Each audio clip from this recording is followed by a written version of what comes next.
Major injury blow for Forest ahead of their game against Arsenal next weekend.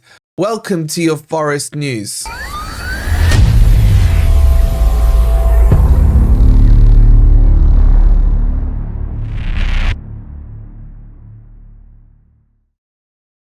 Good morning, good evening, or good night. Hope you guys are doing well, and welcome to your latest Forest news. Coming up in today's video, we'll talk to you about this potentially hugely devastating injury blow for one of, I think, our best players.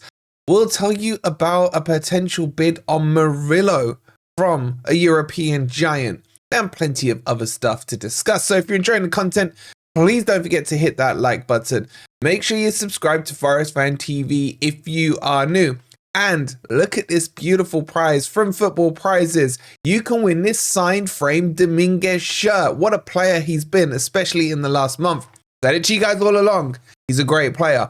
You can win that. You can also win an Insta prize of Sangare's shirt and Ward Prowse from Football Prizes. All you got to do is scan this QR code or click on the link that's pinned in the comments. Okay, let's jump into the news. All right, so Ola Aina looks like he's going to be out for the clash against Arsenal. The Nigerian international was playing for them against Benin Republic and was taken off with a couple of minutes to go. And it looks like Forest have actually sent out a private jet to go pick him up so we can assess him ourselves. So let me give you some details on it. So Ola Aina started against Nigeria in their 1-1 draw with Benin Republic on Thursday, but was substituted in the final minutes of the match. And then the claims are coming out from, and these guys are usually quite solid to be honest, allnigeriasoccer.com. They're saying that the substitution happened in the final few minutes and he will be out for their clash on Monday against Rwanda. They also claim that he has come back to the UK for a proper medical assessment, hence why we believe Forest have sent out a John Denver style jet to go pick him up. And the worry is that he's going to be out for the Arsenal game. Now, in terms of what the injury is, it's not yet clear. There's talks that he's been suffering from fatigue and difficulties, and probably with that private jet, a bit of jet lag right now. But joking aside, this is a huge blow for Forest. If indeed he is out for the Arsenal game, this back four has been almost bulletproof. Let's ignore the Newcastle match. All season, I've loved it. It's my favourite back four since probably Cooper and Chettle at the back. There's Little and Stuart Pearce. This really has been a revelationary back four. The problem we've now got is who steps in as the understudy if we assume that Ola Aina is injured. And there are a couple of candidates. I think Nico Williams has done really well as that finisher role, as he's now been labelled within Forest, no doubt. But I think he's been really good on the left-hand side. I've never really fancied him on the right-hand side. And if I'm being honest with you, I think there's a massive drop from Ola Aina to Nico Williams. Now, the other option we do have, if maybe Nuno wants to continue to hold Nico Williams back as a finisher, is Eric Da Silva. I've been very impressed with the limited games we've seen of him. I thought he was really good pre-season. I think where he stepped in the odd time in the Premier League and the Cup, he's done really well. But is it too big a game to chuck a kid of that age into away at the Emirates? I think probably what we will see, if the reports are true, which we believe they are, and Ola Aina is missing the Arsenal game, then I think Nico Williams will slot back in. And I hope and I think that he should be able to do a good job. Now, he could be up against Martinelli on that side. He could be up against Drossard. It all depends. I mean, as we get closer to the time, obviously, we'll keep you posted on exactly what's happening. But the real question we now need to know is, how long is he out for? What is the injury? If it is fatigue, let's hope it's nothing serious and he can recover. And let's hope he doesn't add any jet lag to it.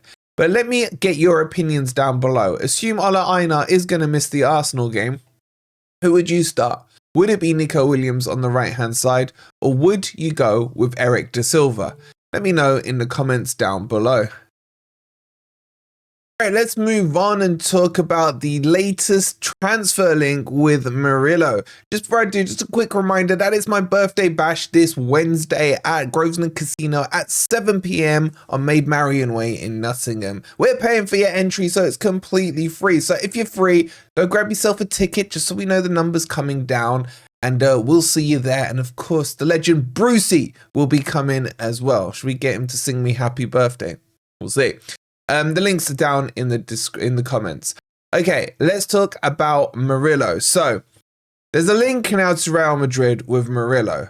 Now, according to the Daily Mirror, Forest value him at 40 mil. I mean, you can almost dismiss it off that statement there itself. But what they're saying is that Forest would probably accept double that wage in a January window of about 80 million to get Murillo out of the City ground. Now, why are these links popping up right now? Well, as I always tell you guys, in an international break, football and sports reporters are desperate to fill column inches, and of course they're going to talk about someone who's going to be linked to Real Madrid. Now, a couple of things to note on this. One, now that Murillo has made it to the Brazilian team, for me, that's the final piece of the jigsaw puzzle. Once he's ticked that box, he's got into that Brazilian squad, he has basically announced himself into worldwide football. Those very few people that had no longer heard of him have now heard of him, and he has been basically accomplished that full branding that he needs to make himself a renowned name. Now, Real Madrid, on the other hand, are having a bit of a defensive injury crisis. They've got Carvajal, who's out all season. Okay, he's their right back. They've got Alaba, who's due back around January time. And in essence, Militao with a similar length as well to Carvajal being out. Their only fit centre-back is Rudiger currently. So you can understand why these reports would make sense in terms of this defensive crisis that Real Madrid would have. And that Murillo would be able to slot in quite comfortably. No language barriers, very comfortable in terms of his understanding of the culture, etc., and everything like that. But jumping from Forest to Real Madrid, is that going to be too big for Murillo? Now, I think the clubs are obviously level in terms of size and stature and reputation, both European champions and so on and so forth. But Real Madrid currently have Champions League football. And is he ready to be able to play, weekends, midweeks, etc., and everything like that? That's the real question. Now, we spoke to Ben Jacobs. There isn't really too much to say that Murillo will leave in January. In fact, Ben Jacobs, and if you want to see the interview, I'll leave it on the end screen for you, says it would take a monumental effort to get him out of the City ground because Forest have him tied down to an ironclad contract with good terms on it and good length on it as well. And yes, we saw the interviews in the summer of Murillo talking about how he would like to leave for Man City and places like that. But things have changed on the pitch at Forest. Forest currently, you could argue, are in a European race. And European football would be very tempting for Murillo, in my kind of humble opinion, because it would be that next stepping stone in his career. Let's not forget, it was less than 2 years ago that Murillo was playing for Corinthians and had just started playing for them before he got his move to Forest, chucked straight into the Premier League, and now we're talking about places like Real Madrid. I think for his development, something like Europa football or even Conference League football would suit him very nicely, get him used to that Monday, Wednesday / Monday, Tuesday / Monday, Thursday routine, and then prepare him for the next step. And that next step could be at Forest if we do get that European football. So I'd be very surprised if anything happened this January window. It would take a ridiculous amount of money for it to happen. And if that bid did come in, then Forest would very highly struggle to reject it. Because you never know, with players, they could get injuries, their valuation could drop, their form could drop or anything like that. So if Real Madrid did come with something north of 80 million, Forest would seriously have to think about it. But as I keep saying, it's the international break. Loads of these stories will come forth. We'll keep you posted on them, but take them all with a pinch of salt. But what do you reckon?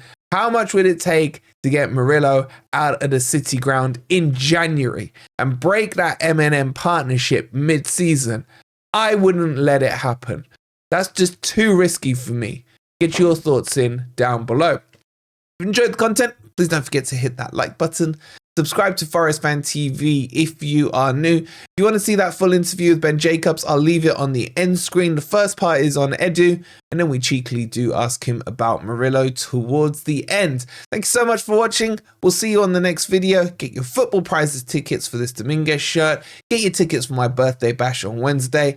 Everything you need is pinned in the comments. We'll see you on the next one. Come on, you Reds.